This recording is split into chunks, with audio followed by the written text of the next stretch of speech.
What is up, guys? Welcome to day 5 of running 7 marathons in 7 days. We have 78.6 miles left for the week, which is still a big chunk of mileage, especially for me, but we're gonna make it happen. It is 12 p.m. right now, getting in the first run of the day. I'm gonna try to get a big chunk of the mileage out. I'm gonna at least try to. Luckily, Allison is getting off work early, so if I need her to pick me up somewhere on the road, then she'll be able to do that. And I also have some good and bad news. Good news is I found my sunglasses to run in.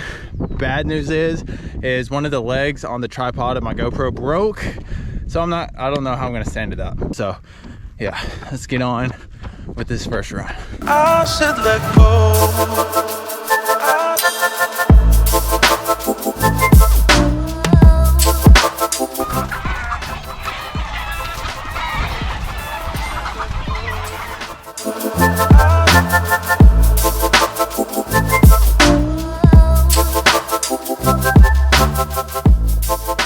So we just finished an 11-mile run to start off the day. Now that only leaves us with 15.2 left, and we'll probably split that up into 3 5-mile runs.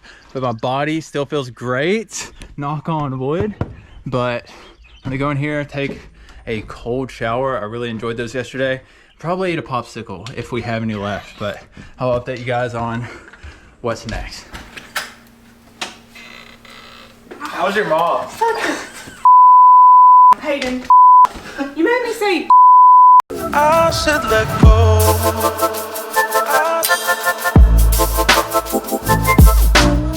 Alright, so we are about to start run number 2 for today, and I figured I would give out a little PSA on the difference between heat exhaustion and heat stroke, because I honestly needed to remind myself and give myself a refresher on the symptoms, because you don't want to deal with either of them. But if you're having a heat stroke, that is a medical emergency, and people die out here from it. And it's really hot right now, so if you're training right now in the summer heat, obviously stay hydrated. But let's go over the symptoms for heat exhaustion. All right, so the symptoms for heat exhaustion include headache, dizziness or fainting, heavy sweating, cold, pale and clammy skin, nausea or vomiting, fast, weak pulse, weakness or muscle cramps, and excessive thirst. And what to do if you find yourself with heat exhaustion: you need to hydrate with water or sports drinks, move to a cooler, air-conditioned place, lie down. If fully conscious, sip water, take a cold shower or use cold compresses like a wet towel or an ice pack or something. Act quickly. Untreated heat exhaustion can progress into a heat stroke. And now we're gonna get into the symptoms of a heat stroke, and these are gonna look really similar, but they're important.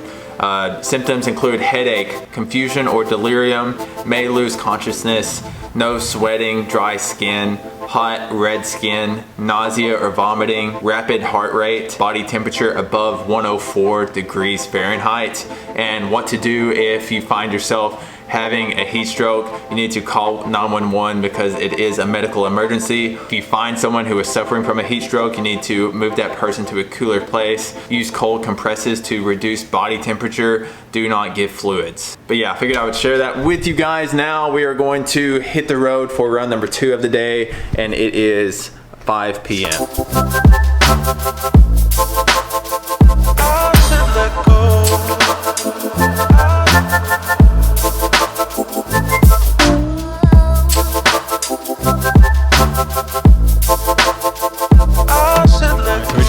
Run number 2 for today, 6.2 miles, aka a 10K, and that's just gonna leave us with 9 miles left for today. That was probably the easiest run that I've had the past 2 days, so I was properly fueled, properly hydrated. So I'm gonna go in here, do the same thing before the next run, because I think that's when we could run into trouble. After I just have this great run, I'll be like, oh no, I'm good, and then don't properly fuel for the next one. So I'm gonna go in the house, fuel up, probably wake Allison up from her nap, and yeah, I'll see you with whatever we're doing next. All right, so we're preparing for the next run, eating a little snack of chips and cheese dip. And I got this question in the comments of, I believe, the last video, and I'll put it on the screen. It's from Rob Joshua, and it's, so you did 100 miles in one shot, and now you have done 100 miles over a 4-day period. Any comparison between the two, one harder or easier than the other? Which way would you choose to cover the distance if you could only pick one? This is a really cool question, and I want to start it off with, I'm not an expert. I've only ran one 100-mile race,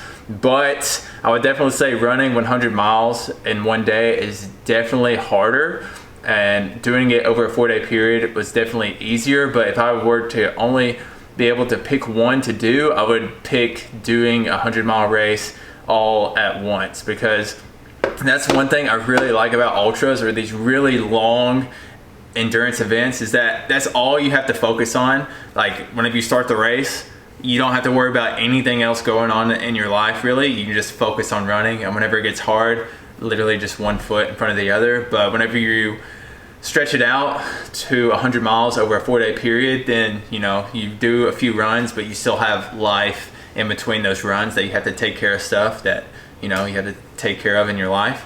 But yeah, I thought that was a really good question, and we're gonna eat this and then we're gonna head to finish up our miles in another run. All right, so we are back in Coleman. We started this run a little later than I wanted to. We started at 9:30 and we have 9 miles. We didn't end up splitting it into 2 runs, but still feeling like amazing.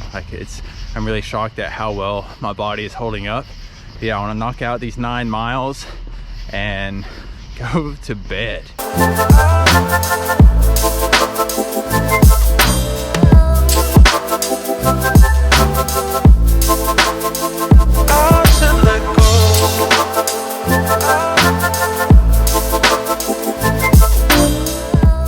Alright, so we finished that 9-mile run. I'll put that on the screen. That'll put us at 26.2 miles for the day, for the 5th day in a row. And it's the 5th video. I gotta give you guys another marathon fact. So the marathon fact of the day is gonna be about the first marathon in space, and this took place during the 2007 Boston Marathon. Serena Williams, she ran 26.2 miles on board the International Space Station, and she ran it in 4 hours and 24 minutes.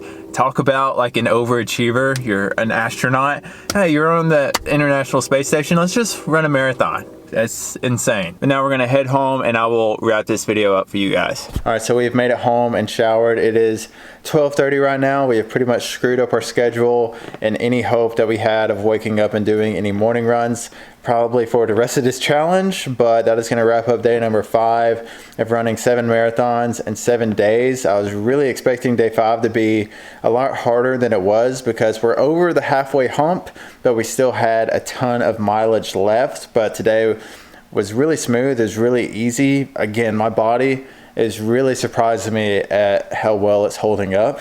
But yeah, that's gonna wrap up day number 5. I will put my watch data on the screen for you guys. If you're new here, subscribe. And if you wanna follow my progress in real time, you can follow me on Strava to check out all my runs. But yeah, we have 2 days left, and I will see you guys tomorrow for day number 6. I should let go.